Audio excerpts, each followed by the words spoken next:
നിർണായക നീക്കവുമായി ബി.ജെ.പി 2020 NDAയിലേക്ക് വാർത്താസമ്മേളനത്തിൽ രാജീവ് ചന്ദ്രശേഖറിനൊപ്പം സാബു ജേക്കബും.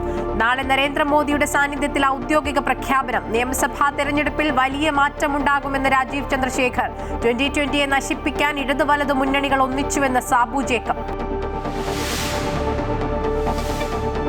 ജമ്മുവിൽ സൈനിക വാഹനം അപകടത്തിൽപ്പെട്ട് 10 സൈനികർക്ക് വീരമൃത്യു. അപകടം ദോഡ ജില്ലയിലെ 200 അടിയോളം താഴ്ചയുള്ള കൊക്കയിലേക്ക് വീണ് മറിഞ്ഞത് ബുള്ളറ്റ് പ്രൂഫ് വാഹനം. ശബരിമല സ്വർണ്ണക്കൊള്ളയിൽ എൻ വാസുവിന് സുപ്രീം കോടതിയുടെ രൂക്ഷ വിമർശനം. ദേവസ്വം കമ്മീഷണർ എന്ന സ്ഥാനത്തിരുന്ന് ദൈവത്തെ പോലും കൊള്ളയടിച്ചില്ലേ എന്ന് കോടതി ജാമ്യഹർജി തള്ളി. ശബരിമലയിൽ പഴയ കൊടിമരം മാറ്റി സ്ഥാപിച്ചത് ദേവപ്രശ്നവിധി പ്രകാരമെന്ന ദേവപ്രശ്ന ചാർത്ത് പുറത്ത്. പുനഃപ്രതിഷ്ഠയ്ക്ക് വഴി തുറന്നത് കൊടിമരത്തിന്റെ ജീർണത ദോഷമെന്ന് ദേവപ്രശ്നത്തിൽ കണ്ടതോടെയെന്ന റിപ്പോർട്ട്. തന്ത്രിയെ ഒരു ദിവസത്തെ SIT കസ്റ്റഡിയിൽ വിട്ടു.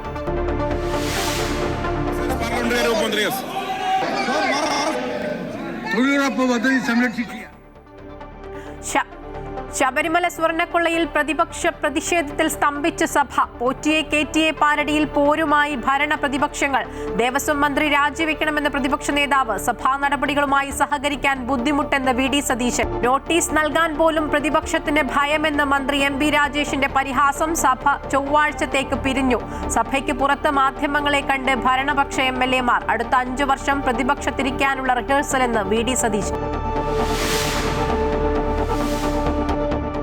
പോറ്റിയുമായുള്ള ബന്ധത്തിൽ കൂടുതൽ വിശദീകരണവുമായി ദേവസ്വം മുൻ മന്ത്രി കടകംപള്ളി സുരേന്ദ്രൻ. ശബരിമല സ്വർണ്ണക്കൊള്ളയുടെ വാർത്ത പുറത്തുവരുന്നതുവരെ പോറ്റിയെ താൻ കാണുന്നത് കളങ്കമില്ലാത്ത മനുഷ്യനെന്ന നിലയിൽ. നിരവധി തവണ പോറ്റിയെ കണ്ടിട്ടുണ്ടെന്നും എന്നാൽ വീട്ടിൽ പോയത് ഒരു തവണ മാത്രമെന്നും കടകംപള്ളി.